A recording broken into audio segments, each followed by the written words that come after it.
livre-arbítrio, e neste momento não haverá esconderijo seguro em nenhuma longitude cósmica. Pergunta: e mesmo com todo o conhecimento que atualmente possuímos em se tratando de socorro espiritual, ainda assim não é possível, por exemplo, um grupo especializado em resgates umbralinos adentrar em tais regiões a fim de proceder com o resgate destes irmãos? Ramatiz: é preciso levar em consideração que estes irmãos, apesar de se encontrarem na mais miserável situação, ainda assim possuem condições intelectuais bastante superiores à vossa. Não queremos com isso dizer que não teríeis suporte dos bons espíritos para a realização de tais incursões nos umbrais astralinos. Entretanto, mesmo com boa fé e uma imensa vontade em auxiliar, é necessário o desenvolvimento de novas tecnologias do que permitam um melhor acesso a essas regiões, bem como uma logística que possibilite um contato seguro e eficaz com tais irmãos. Deveis vos lembrar que quanto mais profundamente residir, mais baixo será o padrão vibratório destes irmãos. Consequentemente, maior será o impacto de mal-estar sentido por vós. Além de que, não será com uma simples doutrina que havereis de convencer indivíduos que não somente conhecem em profundidade os meandros do religare como também dominam com espantosa lucidez as forças cósmicas. Pergunta: poderias definir o que destes por entender o termo espantosa lucidez? Ramatiz: vos dissemos que estas criaturas dominam com grande capacidade determinadas forças cósmicas sem que com isso pendam para o desequilíbrio.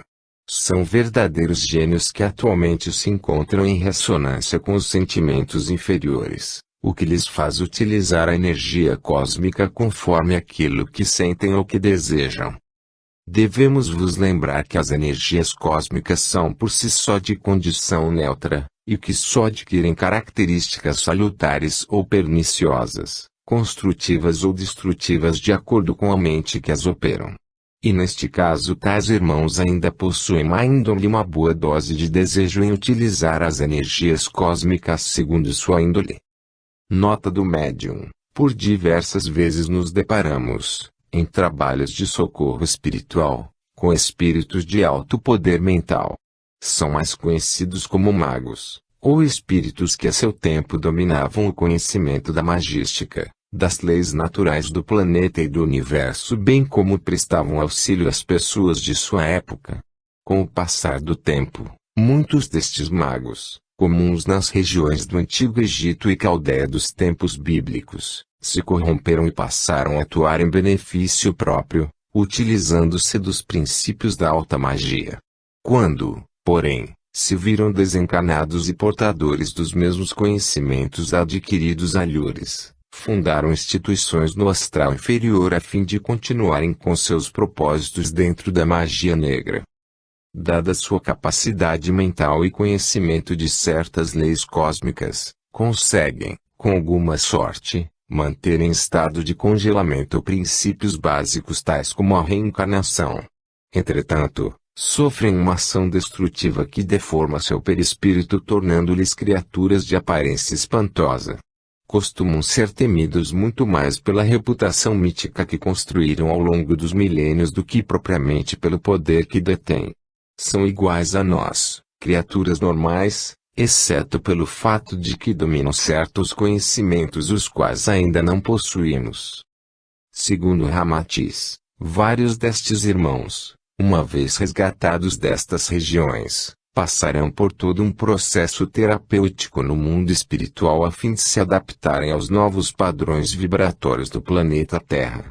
Isto significa que muitos destes irmãos deverão estar reencarnados por aqui em vez de seguirem para o exílio planetário. Pois quando reaprenderem a utilização das energias cósmicas segundo as leis divinas, é certo que seu auxílio fará com que novas tecnologias sejam desenvolvidas, já que muitos dominam ciências às quais o homem sequer sonha existir. Fim da nota. Pergunta: estas transformações pelas quais passam as regiões umbralinas teriam influência de seres como os já conhecidos elementais? Ramatiz: Tendes consciência de que vosso planeta não é somente habitado por seres catalogados através de vossa ciência, abrangendo os reinos conhecidos. Há também esses serezinhos que, em estágios intermediários, galgam o caminho de evolução. Eles são responsáveis pelas sutilezas as quais o tão apressado ser humano não consegue observar, como o plantio das ervas medicinais que vossos pátios possuem, e, como o que por passe de mágica ali nasceram.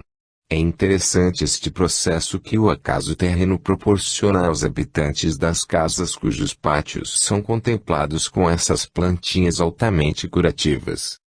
Vede bem, muitas vezes o ser humano não se dá conta, mas Deus sempre envia algo para aliviar sua dor e curar-lhe os males de modo acessível, mas nem sempre o homem se apercebe desse detalhe. Seja nas dependências da crosta terrestre, ou nas profundezas do umbral, sempre há o bálsamo de alívio a quem dele quiser servir-se. Como foi mencionado anteriormente, tímida vegetação dará os primeiros passos à grande transformação necessária aos umbrais, que com o passar do tempo transformar-se-ão em ricas florestas fluídicas a abrigar os tão exóticos, intraterrestres, bem como os elementais. Pergunta: é possível explicar mais sobre a atuação desses elementais nos pátios das residências? Ramatiz: sua atuação é sempre muito discreta, e seus objetivos são semear plantas medicinais, que de acordo com a necessidade de cada pessoa, são previamente escolhidas. É interessante como a natureza não deixa o homem desamparado, mas é decepcionante a maneira com que este trata a natureza.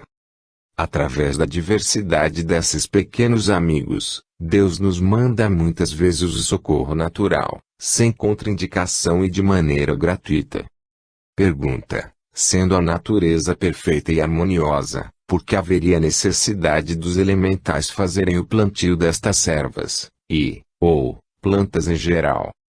Ramatiz: da mesma maneira que a natureza utiliza os préstimos dos agentes de polinização, ou dos pássaros, que transportam as sementes deixando-as ali, acolá, e que com o passar do tempo, se transformam em imponentes árvores.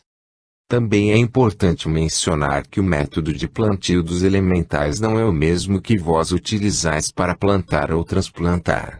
Eles utilizam a adequação energética, que consiste em preparar os locais magneticamente, utilizando as energias dos próprios moradores das casas cujos pátios carecem dessas plantas medicinais, tornando o ambiente propício à fecundação de uma espécie de planta. A natureza passa então a contar com os semeadores naturais, que localizando este campo magnético que fora criado pelos elementais, iniciam o plantio. Tudo isso ocorre da maneira discreta. O homem só percebe toda essa movimentação quando as plantas adquirem certo tamanho. Tudo é feito com absoluta maestria, e tal é a cooperação entre um ser e outro, que o próprio homem ficará espantado ao ver uma minúscula formiga contribuindo com um elemental. Como podeis ver, a natureza, o planeta e o próprio universo conspiram a favor do ser humano, e este só poderia evoluir com tamanha cooperação. Pergunta: explicai-vos mais sobre o conceito de adequação energética. Ramatiz: adequação energética ou vibratória consiste na simples adaptação de um local a fim de que ali apareça determinada espécie de planta, não importando a espécie de terreno. É lógico que a tundra não sobreviveria, sob hipótese alguma, ao sol abrasador das regiões saarianas da mesma forma que as cactáceas teriam imensas dificuldades em proliferar em meio ao clima siberiano. Mas é preciso compreender que a natureza cria todo um sistema de adequação que permite a proliferação de plantas cujas características servem ao terrícola tanto como alimento, remédio, ou mesmo para a simples ornamentação de suas cidades, pátios e lares. Os agentes de proliferação da vida não executam sua nobre função aleatoriamente. Seguem rastros magnéticos deixados pelos elementais, que consistem em verdadeiros mapas de plantio.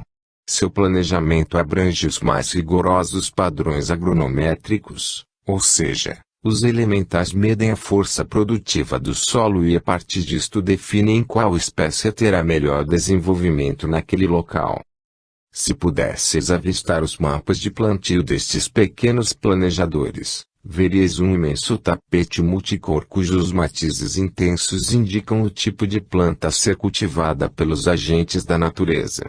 Afinal de contas, um pássaro não joga sementes de maneira indiscriminada, mas sim, de acordo com as suas percepções intuitivas, as mesmas que o guiam durante os períodos de migração. Escolhe cautelosamente o terreno de acordo com as indicações vibratórias sabiamente demarcadas pelos elementais. De outra forma, os animais silvestres enterram as sementes que lhes servirão de alimento durante os períodos de escassez também estão cumprindo o papel de semeadores, uma vez que catam mais sementes que o necessário. A sabedoria existente no excesso de trabalho destes animais permite que seu estoque se transforme, com o tempo, na renovação da flora terrícola. Pergunta: chegará o momento em que o terrícola conseguirá aproveitar com sabedoria os recursos naturais do planeta sem causar impactos ambientais? Ramatiz: há várias questões morais que precisam ser levantadas antes que o terrícola aprenda a manusear com responsabilidade as forças de vosso planeta. Atualmente questiona-se em todos os continentes sobre os prejuízos que o pensamento capitalista tem gerado para o planeta. Porém, de nada adianta documentos assinados pelas nações enquanto o terrícola não aprender que a paz não se busca através da guerra. Acompanhemos com relativa aflição vossos governantes brigando entre si para estabelecerem um tratado de paz. Não serem contra a paz em meio à guerra. E enquanto vossos interesses estiverem direcionados para os prazeres e para a superficialidade da vida física, vossas almas perecerão e a paz interior jamais será encontrada. E sem paz interior não há como estabelecer paz entre as nações. Se o terrícola é capaz de incendiar uma floresta inteira, jogando-lhe produtos altamente inflamáveis a fim de cessar a vida de um pequeno batalhão de guerrilheiros, causando um prejuízo incontável tanto à natureza quanto à vida humana, imagineis o que viria pela frente. Pois vossos conceitos ainda partem da ideia em que todo mundo faz, porque eu não posso fazer. É baseado neste simples questionamento que fazemos coisas inapropriadas como se fossem perfeitamente normais, ainda que no futuro isso nos custe alto preço. Entretanto, conseguimos avistar a luz no fim do túnel. Pois as novas gerações estão retomando a consciência da preservação do meio ambiente assim como laboram para o desenvolvimento de tecnologias ecológicas. A promoção planetária virá com o despertar do ser humano e sua busca pela moralização individual e coletiva.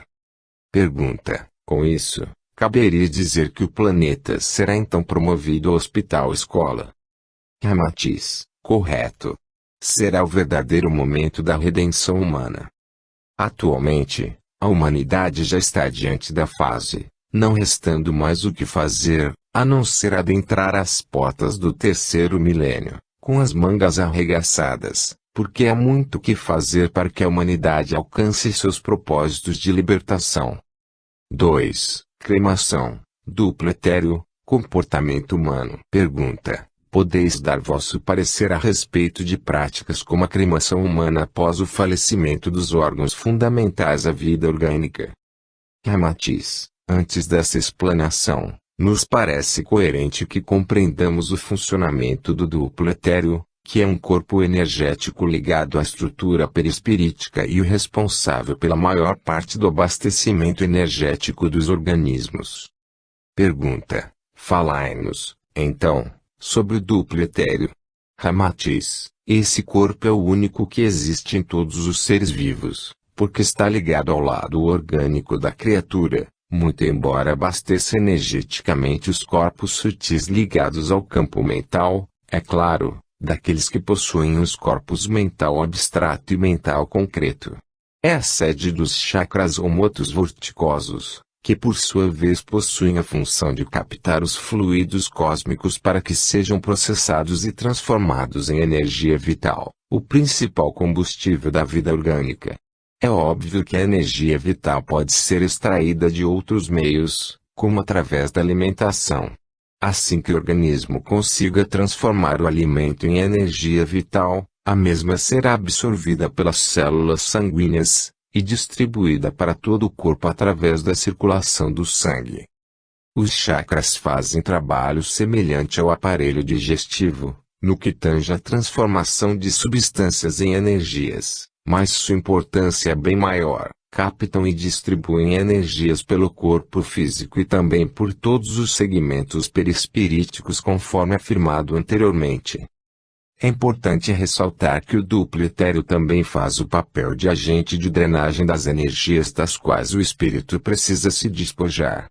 Sem ele, também seria difícil movimentarmos nossa intelectualidade, pois para tudo é necessário o envolvimento de energias. É como um campo magnetizável que, quando estimulado pelas ondas cerebrais da vontade, capacita energeticamente o ser para que este busque resoluções para seus problemas e questionamentos. É a casa das máquinas do indivíduo encarnado. É um corpo de funcionamento automático, que não está sob controle da vontade do indivíduo, mas este pode alterar-lhe sensivelmente várias funções através do cultivo de hábitos inferiores. Pensamentos, enfim, tudo que estiver ligado ao comportamento. É muito semelhante a uma caixa de disjuntores e fusíveis, que recebendo eletricidade em voltagem padrão, ajusta nas mais diversas voltagens e wattagens que são necessárias para o bom funcionamento orgânico e psíquico. O duplo etéreo começa a se formar nos primeiros momentos da concepção orgânica, quanto então ao processo de ligamento do espírito reencarnante. Nele já está programado o quantum energético de que o ser precisará durante todo o seu ciclo encarnatório. É também um corpo que, com a morte física, perde o sentido de existir, uma vez que suas funções básicas resumem-se em manter o fluxo de energia vital para o organismo. Poderíamos dizer que um dos atributos do duplo etéreo, da maior importância, é que durante a vida orgânica, principalmente nos homens e nos animais mais desenvolvidos, há uma incessante drenagem de impurezas as quais, através das cadeias de evolução, precisam ser eliminadas visando a sutilização e purificação espiritual. Este processo ocorre durante toda a existência corpórea, mas se intensifica nos momentos em que ocorre o desencarne, perdurando até o total desligamento do espírito em relação ao corpo físico. Após o falecimento orgânico, o corpo físico não servirá mais ao espírito senão para ser depósito de todas as suas impurezas energéticas. Há então um período de hiperatividade do duplo etéreo, que varia de acordo com cada indivíduo, o que pode levar até cerca de 3 meses, por exemplo. Se a morte corpórea for provocada por doenças graves ou cujo início se deu pela intensificação da drenagem energética ocasionada pelo duplo etéreo. Há casos em que este processo é mais rápido, podendo durar apenas algumas horas se for por morte natural, principalmente se o indivíduo não era vicioso. É importante esclarecer que o duplo etéreo é o higienizador perispirítico e em casos de doenças complexas, de difícil cura, podemos perceber sua nobre atividade, que visa libertar o espírito de energias deletérias geradas por atos inconsequentes no decorrer de centenas de encarnações. Pergunta: quer dizer que há diferença entre o falecimento e a desencarnação? Seria possível explicar-nos com maiores detalhes? Ramatiz: o falecimento consiste na total impossibilidade orgânica de sobreviver a algum tipo de fatalidade, seja através do moléstia, acidente, ou pela falência de algum órgão vital. O desencarne consiste na libertação do espírito em relação ao escafandro carnal que vestirá durante sua existência na matéria. Ele só ocorre quando o duplo etéreo cumprir de maneira relativamente satisfatória o processo de escoamento de certos conteúdos perispirituais, os quais o desencarnante deverá libertar-se por efeito daquilo que vivera enquanto na matéria. De igual forma, vários despojos perispirituais, verdadeiros resíduos ocasionados pela para das arestas humanas, precisam ser demovidos da sensível estrutura espiritual. pois sua estocagem é completamente desnecessária. É neste ambiente de constantes drenagens que opera o duplo etéreo como agente de limpeza espiritual. Pergunta: sendo o duplo etéreo de fundamental importância para a movimentação da intelectualidade, como se processa seu funcionamento neste aspecto? Ramatiz: a intelectualidade se manifesta basicamente em dois movimentos: ascendente e descendente. O primeiro é ocasionado quando introjetamos as informações em nosso psiquismo através da leitura ou quaisquer outras formas. O aprendizado contínuo, aquele que em nosso dia a dia vamos armazenando, e que nos proporciona cada vez mais a expansividade consciencial, é então movimentado ascendentemente. Já o segundo é caracterizado pelo movimento inverso ao primeiro.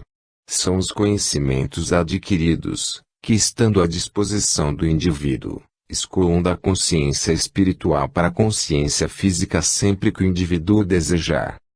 Há também uma peculiaridade quando ocorrem essas movimentações da informação. Poderíamos comparar perfeitamente o cérebro humano a um modulador ou demodulador, que decodifica as informações em energia para que elas possam ser armazenadas em nossa consciência e também as interpreta, convertendo-as de maneira que possamos compreendê-las, sempre que comandarmos esta interpretação pela ação volitiva. Tais funções são imperceptíveis para a consciência física, que só capta o efeito desta complexa caixa de sistemas.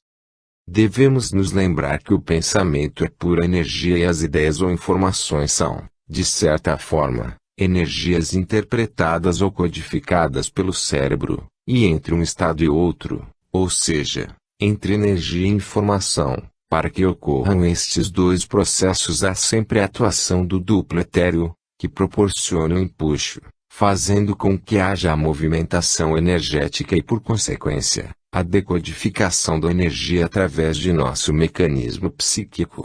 Para que compreendais, comparemos o cérebro humano ao telefone, que converte, em seu circuito integrado, a eletricidade em voz e vice-versa. O duplo etéreo poderia ser comparado perfeitamente ao circuito integrado, sem o qual esta movimentação elétrica seria inadequada, ocasionando danos aos outros sistemas não preparados para receber ou impulsionar a eletricidade.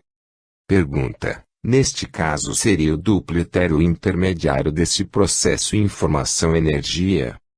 Ramatiz: correto. Dessa maneira fica mais fácil de compreender seu funcionamento. Ele é justamente o intermediário encarregado de receber as energias e remetê-las para seu destino, seja para a consciência física ou espiritual. Pergunta: ao afirmar que o duplo etéreo faz toda a drenagem perispiritual quando do desencarne do espírito, seria possível esclarecer sob que circunstâncias o espírito se satura energeticamente? Ramatiz: a mente é sempre o principal mecanismo de produção dessas energias, que se formam com a emissão de pensamentos de ordem inferior ou de comportamentos que reflitam as más inclinações do homem.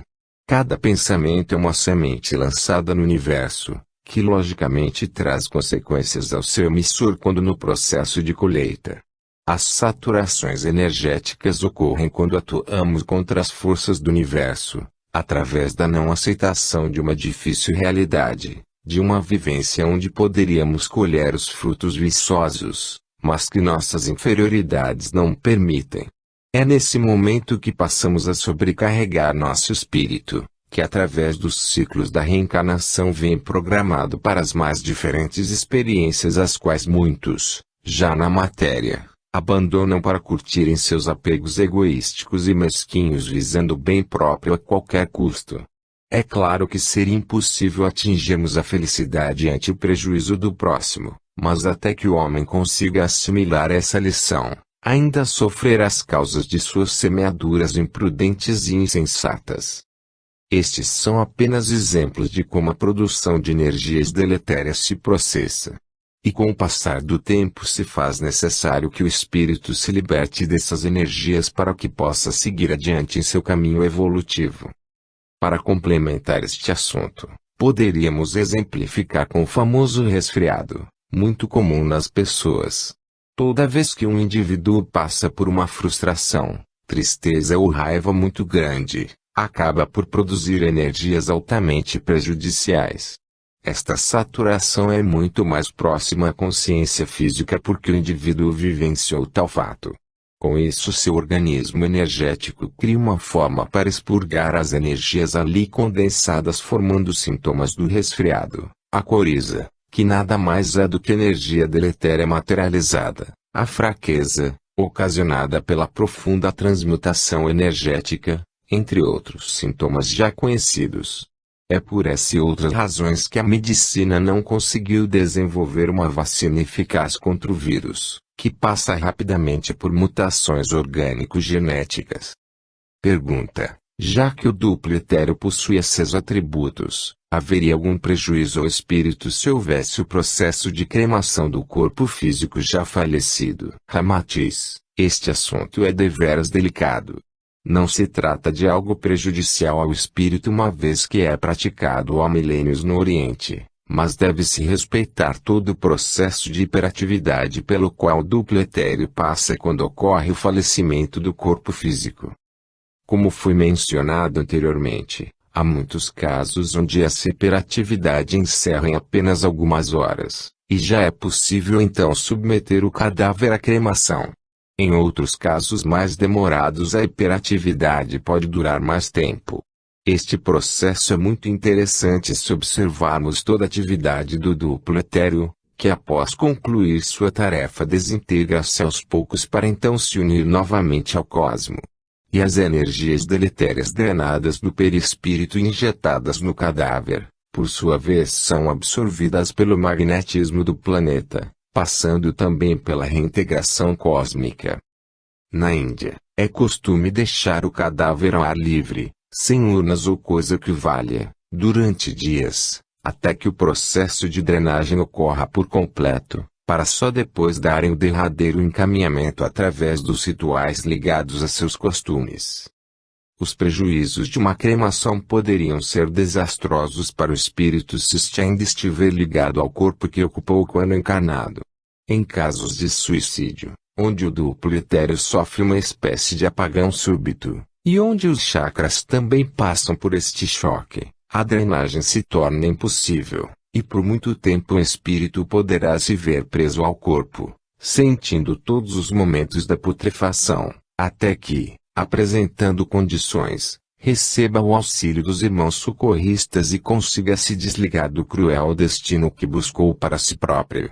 Há também os casos de mortes trágicas, mas em sua maioria, a espiritualidade já está acompanhando os desencarnantes para que estes sofram o mínimo possível com o traspasse. Em muitos destes casos, onde há cremação, o perispírito é totalmente mutilado, como se o indivíduo estivesse sendo queimado vivo. Isto resulta em difíceis empreitadas para o mundo espiritual no que tange a reconstruir a estrutura totalmente destruída desses espíritos, que passam por profundos sofrimentos. É imperioso compreender que não devemos ter uma interpretação errônea da cremação, mas apenas respeitar o cumprimento de todos os ciclos necessários para o devido desligamento em relação ao corpo.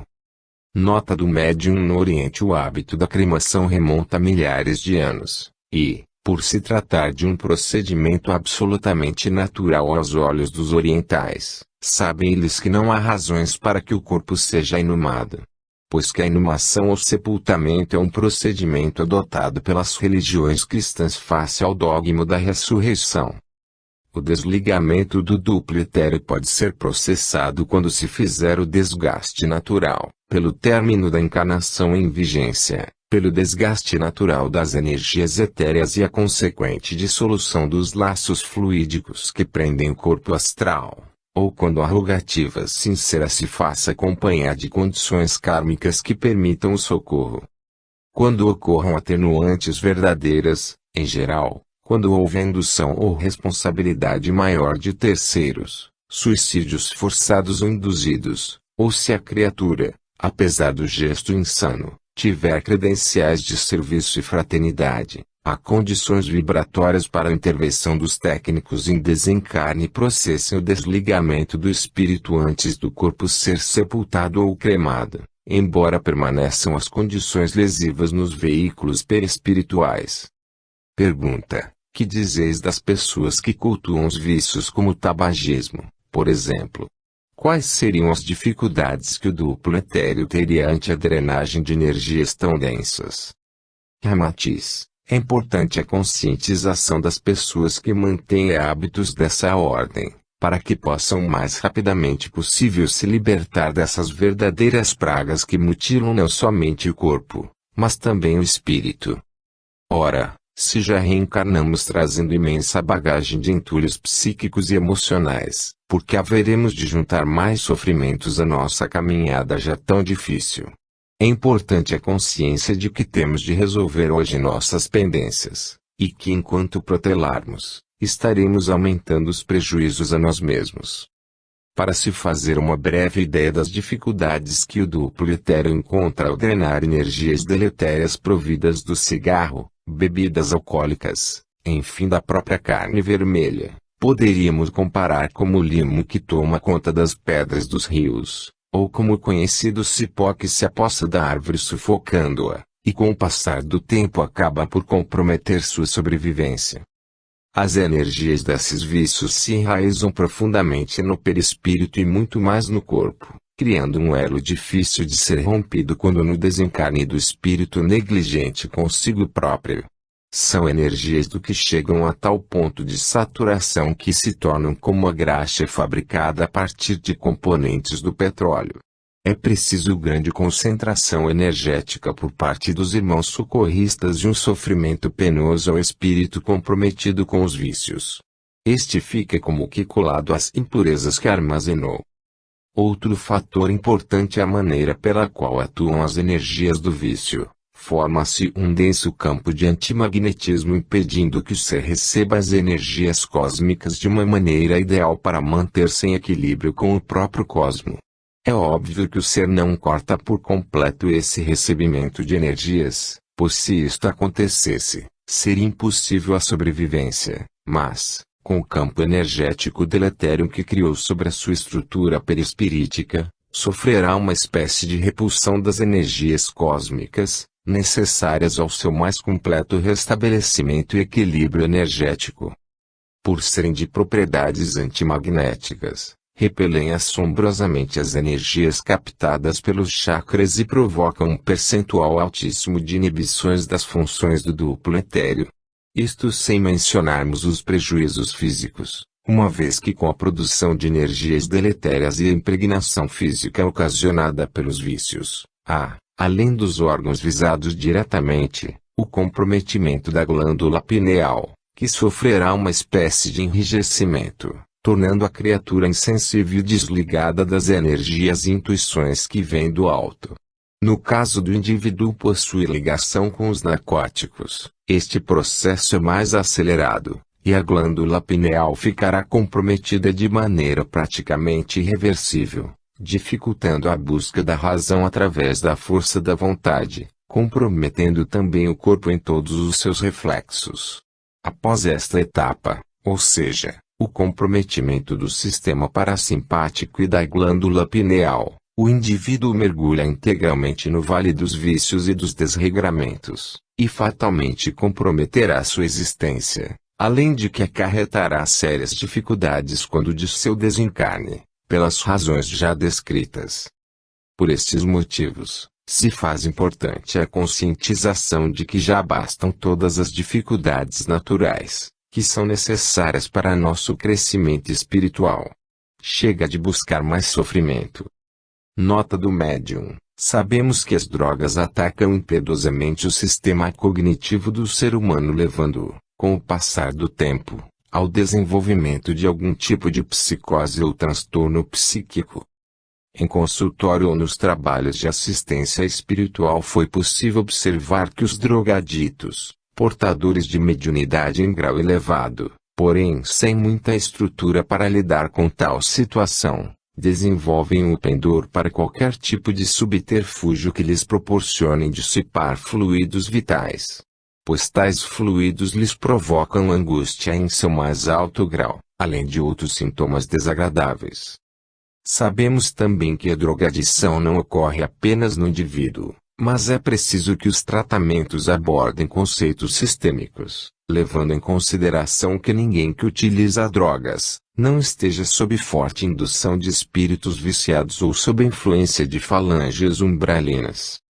Recentemente descobrimos que familiares, ainda que não manifestem pendor para os vícios, ainda assim podem induzir seus entes queridos, portadores de mediunidade, ao uso das drogas, haja vista que possuem histórico de drogadição em outras vidas.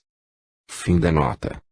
Pergunta: afirmais anteriormente que em caso de doenças mais graves como o câncer, o duplo etéreo inicia seu processo de hiperatividade durante a vida corpórea do espírito. Poderias explicar melhor como se realiza este processo?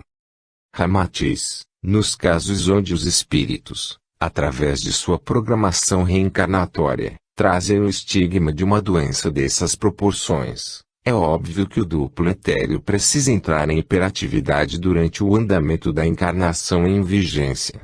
Nestes casos, poderíamos dizer que há um aprendizado extremamente importante ao espírito que, encarnado, padece deste mal. Mas, nos cabe neste momento discutir apenas os efeitos, não a causa em si. A hiperatividade do duplo etéreo proporciona a busca da mais profunda toxina perispiritual localizada no âmago do indivíduo. É uma benção que permite que o espírito se liberte das dívidas contraídas ao longo dos milênios e poderiam ser ressarcidas em várias parcelas. Entretanto, por opção do próprio espírito, já consciente de seus desregramentos, é escolhida por sua rapidez e eficiência na drenagem dessas toxinas que levariam séculos até serem completamente depuradas sob condições reencarnatórias normais. Pergunta: há condições em que a hiperatividade do duplo etéreo, no que diz respeito ao câncer, seja interrompida consoante a mudança de comportamento ou mesmo diante da realização de alguma tarefa importante por parte do canceroso?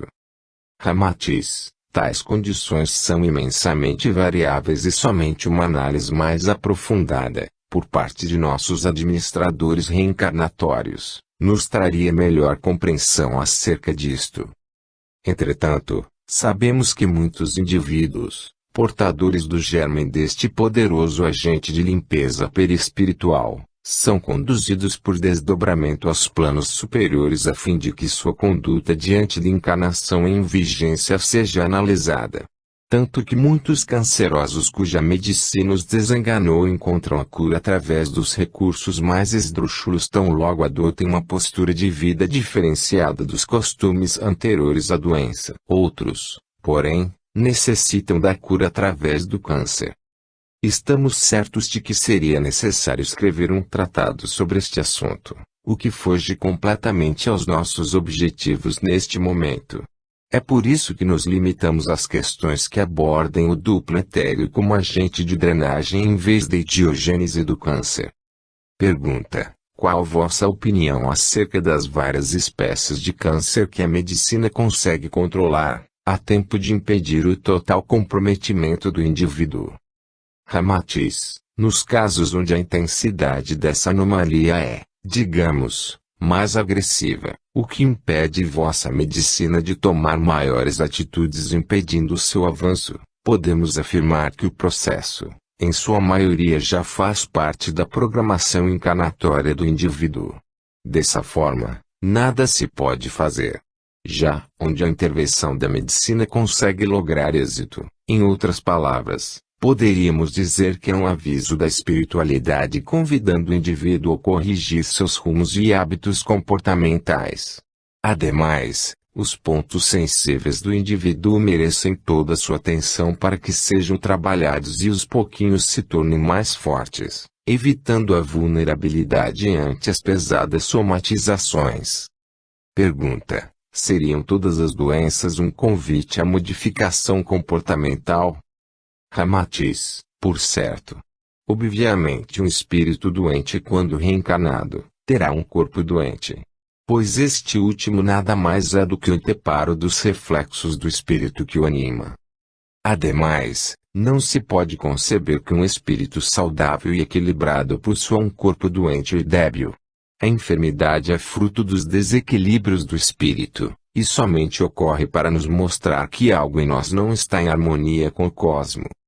O processo de somatização de uma enfermidade ocorre sempre em 3 estágios bem distintos, caracterizando na verdade, não somente um único convite à modificação comportamental, mas vários. O primeiro estágio corresponde ao processo de plantio do indivíduo, onde este imprudentemente leva uma vida irresponsável e inconsequente. É onde se iniciam os processos de produção das energias geradas por tais comportamentos. Neste estágio, há muito tempo para a correção de tudo o que for inadequado ante as leis divinas, uma vez que o processo acarreta pequenas reações psicossomáticas. O indivíduo já terá noção de que algo está errado consigo, e, caso procure corrigir-se, terá tempo suficiente para reciclar as energias que produziu. No segundo estágio, a característica básica é a saturação das energias acumuladas. É o momento em que os problemas começam a se intensificar, tornando-se crônicos. Nesta etapa, o comprometimento já não é mais psíquico, mas passa a atuar em nível somático com maior intensidade. Se os problemas forem trabalhados devidamente, apesar de um certo comprometimento, há possibilidades de reversão, o que proporcionaria ao indivíduo o restabelecimento de sua saúde psicossomática. No terceiro caso, já em hiperatividade, o duplo etéreo precisa libertar o espírito de níveis profundos de intoxicação, e a partir deste estágio é quase certo que não há mais nada que se possa fazer a não ser esperar que a hiperatividade cesse, proporcionando a depuração do espírito e seu inevitável desencarne. Portanto, vemos que existem inúmeras oportunidades de correção de nossos hábitos inferiores antes que eles nos comprometam à evolução. Pergunta: poderia haver alguma possibilidade de o duplo etéreo, após entrar em hiperatividade, ainda assim não comprometer seriamente o corpo físico evitando o desencarne do espírito? Ramatiz: há diversas possibilidades de a hiperatividade do duplo etéreo não comprometer o ciclo encarnatório do espírito, com a intensa drenagem das toxinas perispirituais. Por ora, podemos afirmar que a consciência do indivíduo, a gerenciadora do complexo homem-espírito, possui a capacidade de transformar qualquer toxina perispiritual em energia vital. É apenas uma questão de redirecionamento psicoenergético. Convém mencionar que toda e qualquer forma pensamento é uma semente lançada no universo. Portanto, nós vibramos energeticamente aquilo que somos ou que pensamos, e isso pode ser definido como psicoenergia, que é convocada a partir de nossa vontade, ou concepção das coisas que nos rodeiam. São nossos conceitos mal direcionados ou preconceitos que, acumulados, passam a vibrar desfavoravelmente em nosso psiquismo, e, posterior e imediatamente, atuam em nossa estrutura energética, e a seguir, em todo o conjunto perispirítico. Pergunta: voltemos aos esclarecimentos sobre a prática da cremação. Sob vosso ponto de vista, quais os aspectos que impedem a popularização desta prática e quais benefícios a humanidade obteria ao aderir a uma prática milenar dessa ordem? Ramatiz: basicamente, e de maneira imediata, reduzir-se-ia a expansão das metrópoles fúnebres que atualmente se apossam de territórios que poderiam estar sediando loteamentos para aqueles que não possuem sequer um local digno para habitar.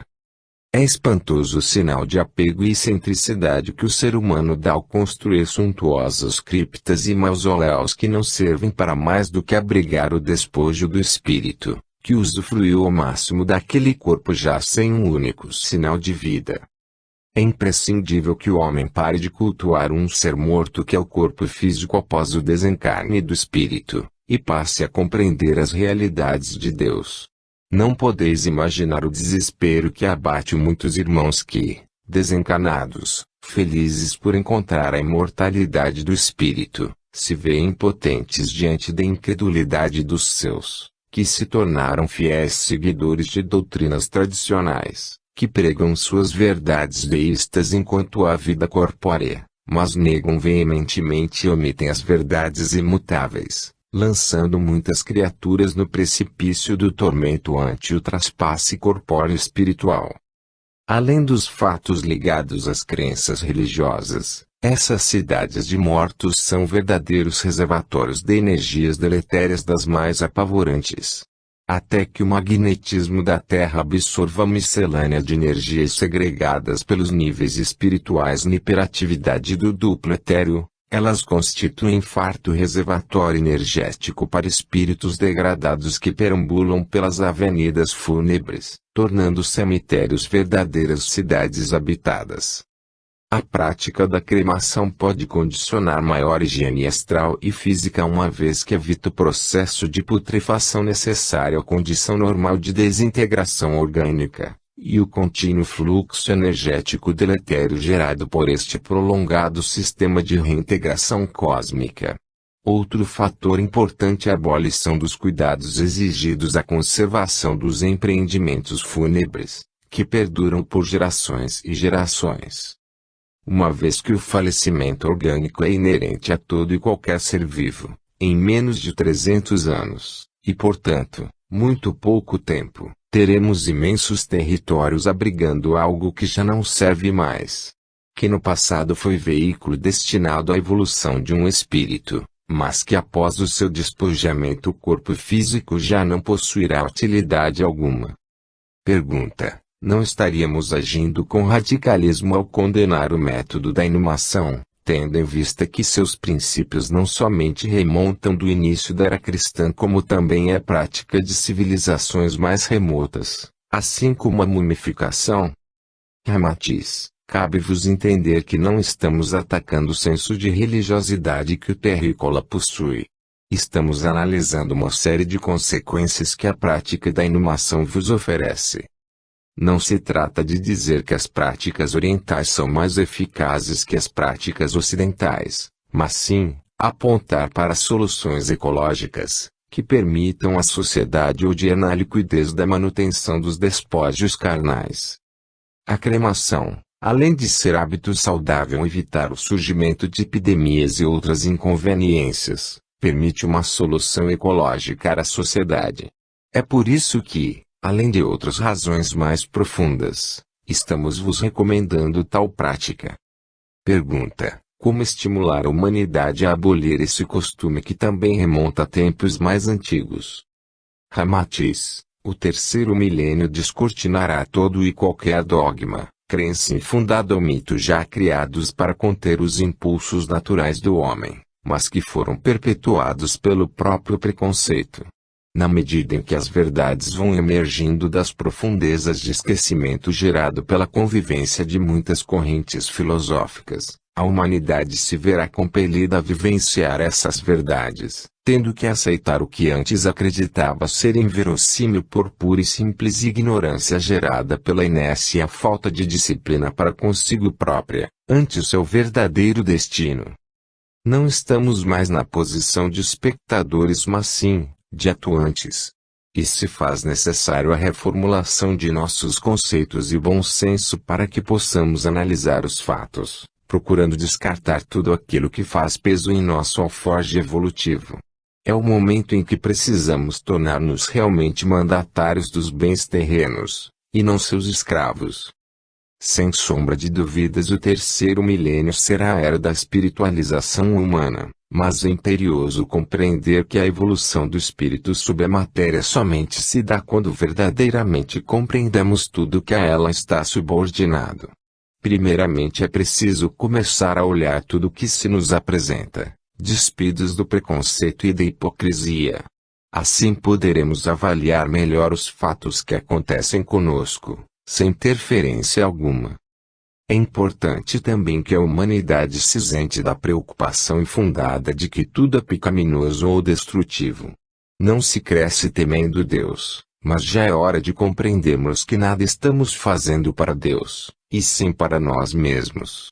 Cresceremos no momento em que formos capazes de escolher este ou aquele caminho por nós próprios, cientes dos resultados de nossa escolha, uma vez que somos dotados do livre-arbítrio. Ademais, já é do conhecimento da humanidade que de uma simples escolha obtém-se um resultado que está sob tutela de quem o condicionou.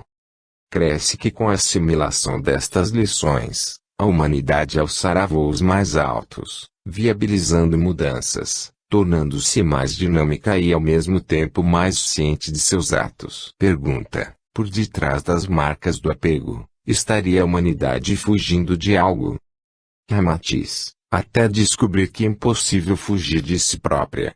Afinal, é mais fácil o indivíduo criar um hábito qualquer que o impeça de lembrar de si mesmo e de tudo aquilo que precisa ser mudado em sua vida.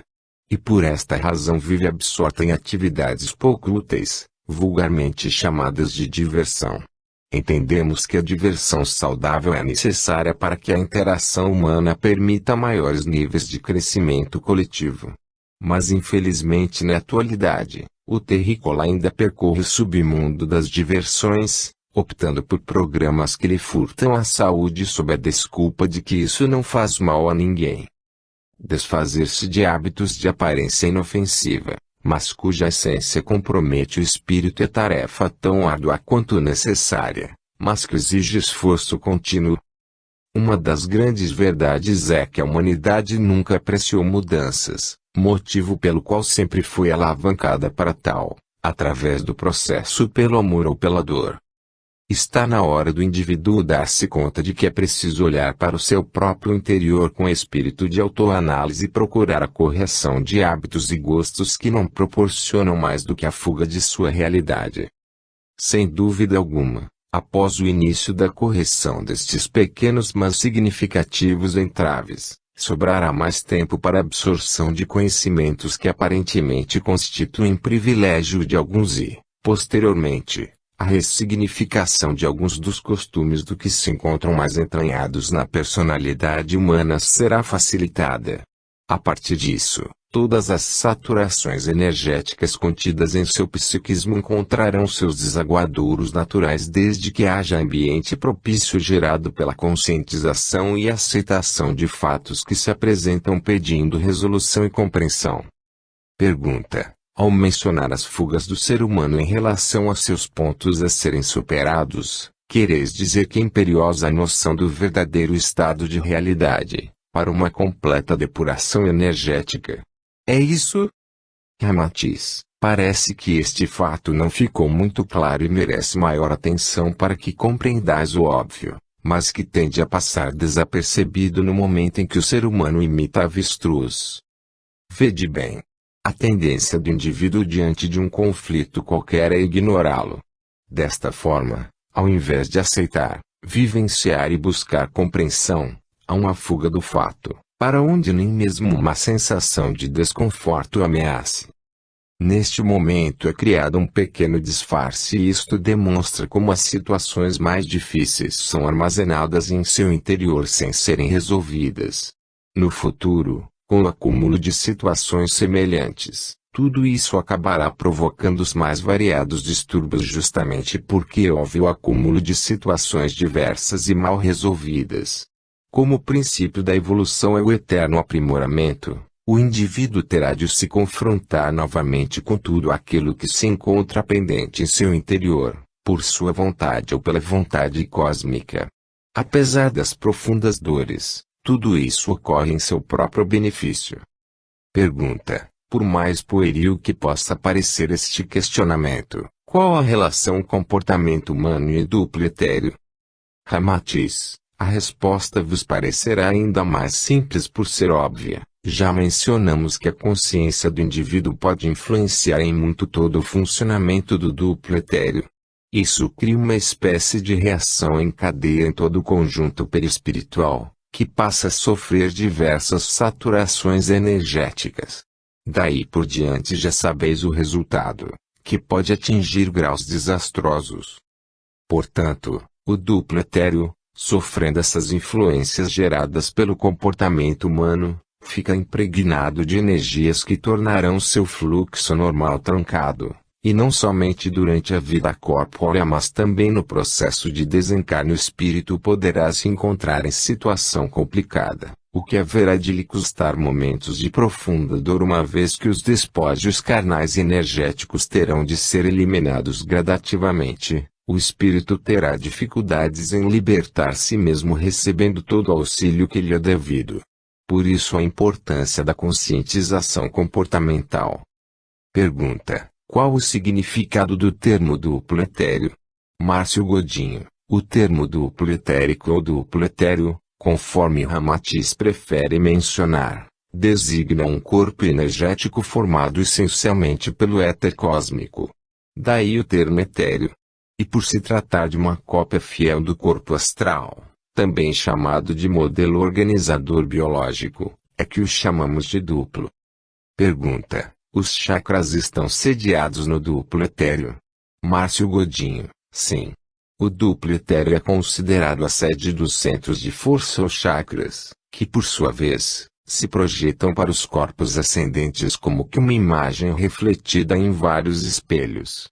Este fenômeno causa a impressão de que todos os corpos sutis possuem centros de força, e de certo modo este raciocínio é correto. Entretanto, a função dos centros de força existentes no duplo etéreo é a de captar energia cósmica, distribuí-la por todo o agregado espiritual e também para o corpo físico, visando a manutenção da energia vital. Após a desencarnação, e pelo fato do duplo etéreo se reintegrar ao cosmo, assumem a revitalização perispiritual outros centros de força pouco estudados por nós. Apenas sabemos que estes centros de força são projeções imanentes da centelha divina. Pergunta: o que é agregado espiritual? Márcio Godinho: usamos este termo para definir todos os componentes que compreendem o conjunto homem-espírito. Segundo a doutrina dos espíritos, o homem é formado por 3 elementos: corpo físico ou soma, perispírito, que consiste no envoltório do espírito, e espírito. Escritos hindus, budistas, a Umbanda esotérica e a escola teosófica fazem ampla definição sobre os corpos sutis, onde termos como duplo etéreo, corpo astral, corpo mental, corpo causal, dentre outros, mereceram profundos estudos. Pelo fato de conhecermos muito poucos meandros do espírito é que nos limitamos a denominar agregado espiritual todos os elementos que o compreendem. Pois certamente há mais coisas a serem descobertas nos próximos tempos, além daquelas já mencionadas por estas escolas. Pergunta: não havendo na atualidade tecnologia que permita a visualização do duplo etéreo, no caso de um atendimento espiritual, como ele é avistado?